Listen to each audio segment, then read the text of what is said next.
Assalamualaikum warahmatullahi wabarakatuh. Perkenalkan, nama saya Muhammad Alan Maulana Ishak, dan di video kali ini saya akan memandu kalian untuk mengenal lebih dalam tentang Olimpiade Matematika. Mulai dari apa itu Olimpiade Matematika itu sendiri, yang kedua yaitu apa yang membedakan kita Olimpiade Matematika dengan bidang-bidang yang lain, yang ketiga yaitu cara kita belajar, secara garis besar maksudnya secara umum gimana kita belajar, dan yang terakhir yaitu yang paling spesifik, apa aja yang dipelajari di dalam matematika.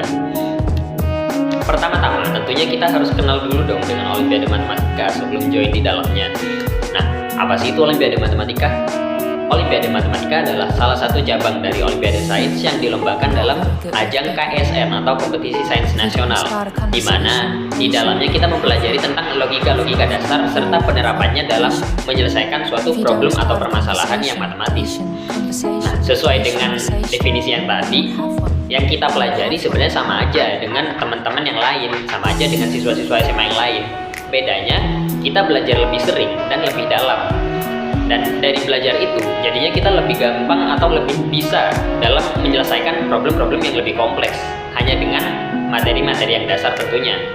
Jadi tenang aja, di matematika nggak ada kok, nggak ada limit, nggak ada integral, atau turunan, kayak gitu nggak terlalu sering dipakai di Olimpiade Matematika. Nah, selanjutnya yaitu we are special. Apa nih maksudnya? Apa anak matematika superior daripada anak-anak yang lain? Apakah anak Olimpiade Matematika atau bidang matematika lebih superior dibanding bidang lain? Tentunya enggak dong. Seperti bidang-bidang yang lainnya dan seperti orang-orang yang lainnya, orang-orang matematika atau bidang matematika punya karakteristik tertentu yang membuat kita unik dibanding bidang-bidang yang lain. Karakter itu apa aja sih? Yang pertama, kita tuh sedikit hafalan, lebih banyak latihan. Nah, bidang ini cocok banget nih buat kalian yang nggak suka baca. Karena di bidang matematika, kita itu 95% bergantung pada latihan, soal, dan kemampuan problem solving skills kita. Sesuai dengan poin yang kedua, yaitu 100% problem solving skills. Nah, di sini tuh nggak ada ceritanya anak matematika yang hafal gitu, kayak mulai A plus B sama dengan 3, kita tiba-tiba dapat A-nya 4, B-nya -1, nggak ada yang hafalan seperti itu. Kita benar-benar mengasah otak kita agar kita punya insting atau punya perasaan tentang apa sih yang seharusnya dilakuin untuk menyelesaikan problem ini, apa sih yang harusnya dipakai, teorema apa yang harus dipakai, dalil apa yang harus dipakai. Intinya, kita benar-benar 100% bertaruh kepada kemampuan kita berpikir dibanding hafalan kita, pemahaman kita terhadap materi yang terlalu advance atau bagaimana.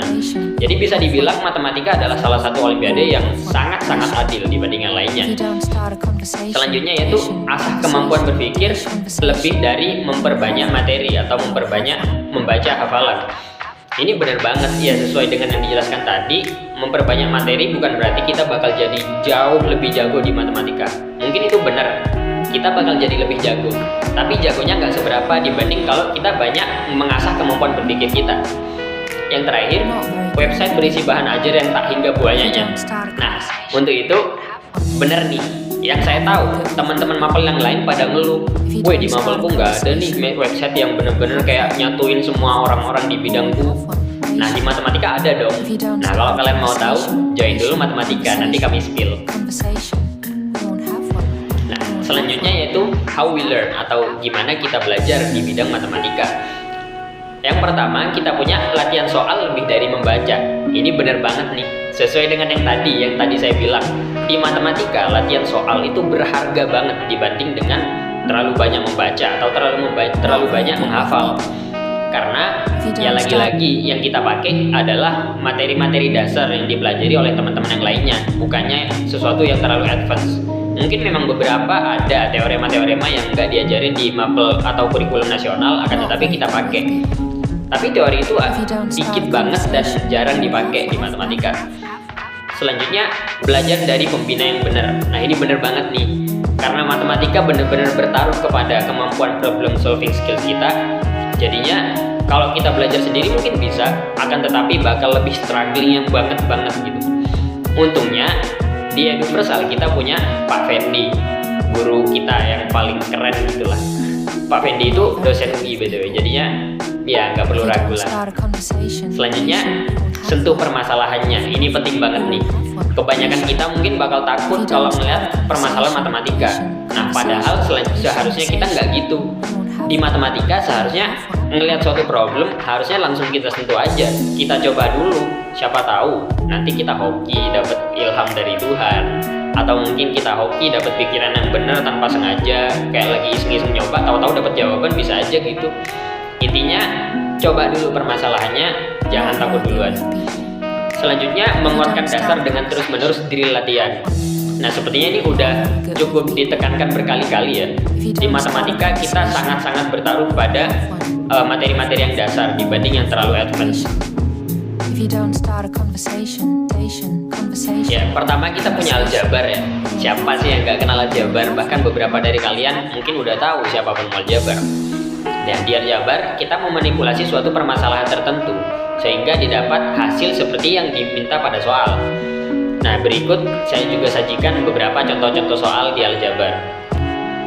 Nah, yang kedua, kita punya number teori atau teori bilangan. Nah, subbab ini seringnya salah atau dikelompokkan di kelompok yang salah dengan aljabar karena mereka sangat-sangat mirip satu sama lain. Bedanya, di number teori atau di teori bilangan, kita memanfaatkan sifat-sifat dari bilangan tertentu untuk menyelesaikan suatu problem yang matematis. Misal contoh, sifat dari bilangan prima apa? Dia faktornya cuma satu dan bilangan itu sendiri. Nah, sifat itu yang kita manfaatkan untuk menyelesaikan suatu problem. Atau juga ada sifat keterbagian. Nanti juga ya seperti biasa yang tadi bisa kalian lihat di backgroundnya ya. Di situ ada Wilson, modulo, terus sequence atau barisan dan deret, Chinese remainder theorem dan lain-lain. Kurang lebih kalian bakal belajar tentang semua itu di matematika. Tapi tenang aja, jangan takut, semua itu gampang kok kalau kalian pelajari dengan benar. Yang ketiga, kita punya geometri. Nah, geometri ini salah satu bidang yang paling unik ya. Dia stands out dibanding bidang-bidang yang lainnya. Kenapa sih gitu? Karena di geometri kita memproses hubungan antara titik, garis, dan bidang dengan sedemikian rupa sehingga kita dapat hasil yang diminta oleh soal hanya dengan memanfaatkan apa-apa yang diberikan oleh soal, mulai dari besar sudut misalkan, atau panjang garis, luas, atau lain-lainnya. Nah, di geometri nanti kalian bakal ketemu dengan Pythagoras seperti yang kalian pelajari di SD. Terus ada trigonometri, ada Thales-Lewis, ada Menelaus, dan yang lain-lainnya. Kalau kalian kepo silahkan dicari, tapi jangan takut aja. Teorema-teorema yang advance kayak gitu jarang dipakai kok. Dan itu pun sebenarnya teoremanya kalian udah pelajari di SMP. Karena teorema itu berdasar dari kesebangunan, rasio dari luas, dan yang lain-lainnya. Jadi sebenarnya gampang aja kok. Terakhir, kita punya kombinatorik. Nah, slide-nya beda sendiri nih. Kira-kira kenapa ya? Di kombinatorik kita belajar tentang peluang, banyak kemungkinan, ataupun adanya suatu konfigurasi tertentu. Nah, seperti yang kalian digambar, di situ ada burung merpati, ada orang yang berjabat tangan, ada kota. Nah, sebenarnya apa sih hubungan ketiga gambar itu dengan kombinatorik? Nah, nanti kalian kalau join matematika, kalian pasti bakal bertemu dengan yang pertama, yaitu burung merpati.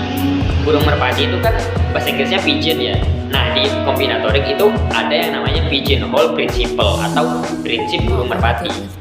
Nah, kalau kalian kepo, join aja dulu matematika, nanti dikasih tahu. Terus di situ juga ada berjabat tangan. Nah, maksudnya berjabat tangan apa toh? Di matematika kita juga ada kenal yang namanya handshake theory atau teorema jabat tangan. Nah, lagi-lagi kalau kalian kepo, join aja matematika dulu. Yang terakhir juga ada kota.